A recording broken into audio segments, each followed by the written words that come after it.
Hi, thank you for joining me today. Today I'm going to be sharing with you a devotional from my most recent book called New You Stepping Out in Faith. So these devotionals are intended to help us live exceptional lives, to help us become the most excellent version of the person that God has created each one of us to be, because He has placed a very unique and purposeful calling on each one of our lives. And guess what? It can be easy to miss it. It can be easy to miss it simply because we're distracted. We're stuck in comfort zones. We're stuck in our own heads. We're not connected enough to Him to really hear and understand and know what it is He's calling us to do. And in today's brief devotional, we are going to take a look at the question, are you living to your fullest potential? So I'd love to start out with one of my favorite verses from the book of James. I'm going to be reading from the Passion Translation. And it says, "My dear brothers and sisters, what good is it if someone claims to have faith but demonstrates no good works to prove it? How could this kind of faith save anyone? For example, if a brother or sister in faith is poorly clothed and hungry, and you leave them saying, 'Goodbye, I hope you stay warm and have plenty to eat,' but you don't provide them with a coat or even a cup of soup, what good is your faith? So then, faith that doesn't involve action is phony." Wow, those are strong words. Faith that doesn't involve action is phony. But someone might object and say, one person has faith and another person has works. Go ahead then and prove to me that you have faith without works, and I will show you faith by my works as proof that I believe. Let's dig right into today's devotional, which says God desires all of us, our minds, our bodies, and our resources. He calls us to surrender everything to Him, not just parts of ourselves, so that we can fully live as the person that He has created us to be. We took a look at a passage that instructs us on how to use some of the gifts that God has given us. There's more in the devotional, but I'll save that if you want to read through each of them. But in what ways do you think fear causes many people to bury their gifts rather than use them? God has given you gifts. Those gifts might be to encourage. It might be to speak, it might be to share, it might be to provide for others. And sometimes fear in and of itself, maybe fear of rejection, fear that I'm not going to do a good enough job, fear that I'm not the right person for the job, fear that someone else could do it better. Sometimes fear holds us back. Sometimes what holds us back from living our most exceptional, excellent life for God, really using our gifts to the best of our ability, is comparison. How can comparison prevent people from using their gifts to the fullest? When are you most prone to comparing yourself to others? Generally speaking, comparison doesn't lead to anything good.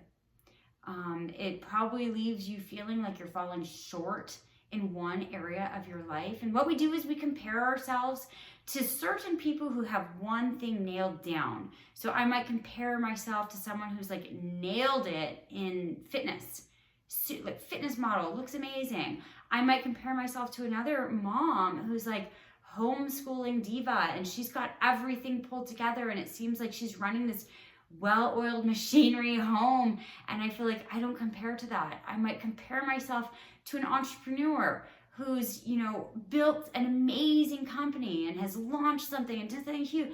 And so you find all these different people to compare yourself to, and a lot of times it just leaves you feeling like you're falling short. 3 common obstacles that prevent people from using their gifts are fear, comparison, and unfortunately, the other really big one is comfort zones. We could call it sloth, being stuck in a comfort zone.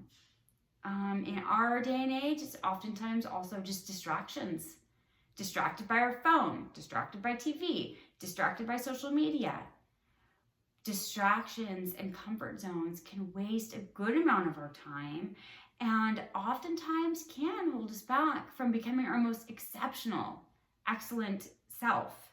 But we are called to live in such a way that at the end of our lives, We won't mourn a missed opportunity or untapped potential. Ideally, not even one missed opportunity. We want to be wise. We want to be wise in every single opportunity we have, every single decision we have. Whether that's handling our relationships, the way we handle our relationships, our finances, our time, even our bodily health, our physical health and well-being, because that in and of itself affects now my emotions, my mental clarity, my energy, my vitality, my mood, all of that. Imagine asking yourself these questions years from now.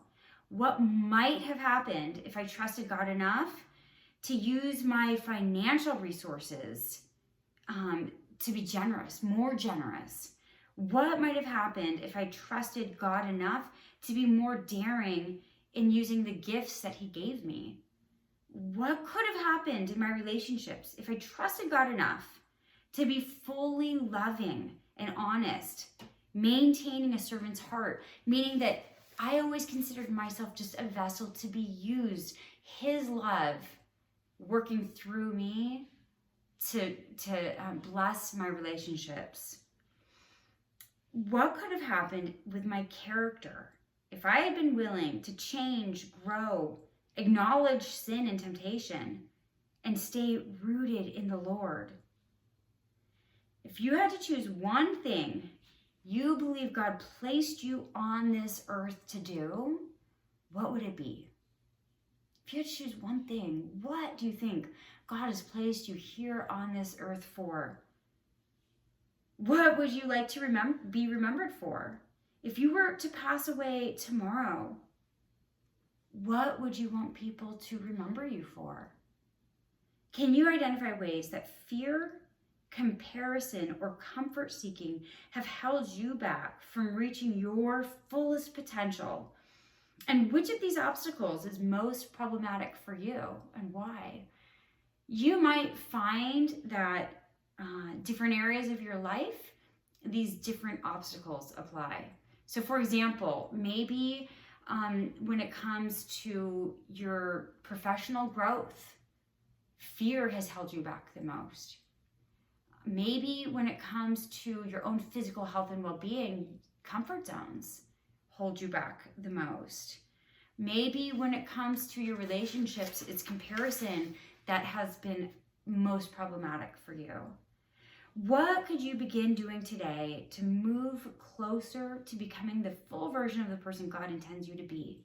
What specific actions could you take to live out the potential God has placed within you?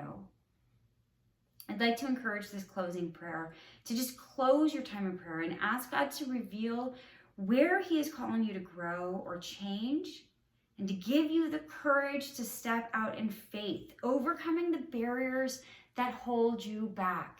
You have more potential. You can grow beyond where you are right now. You can become even more excellent, more exceptional. Where is God calling you and challenging you to do that? And I'll end with a verse from the book of Colossians. Whatever you do, work at it with your whole heart, as working for the Lord, not as for humans. So that wraps up our time for today. I will join you again another time with another devotional from my book, New You Stepping Out in Faith. Go ahead and grab your copy on Amazon. Otherwise, I will try to hop on and share one or two of these devotionals on a weekly basis. So God bless.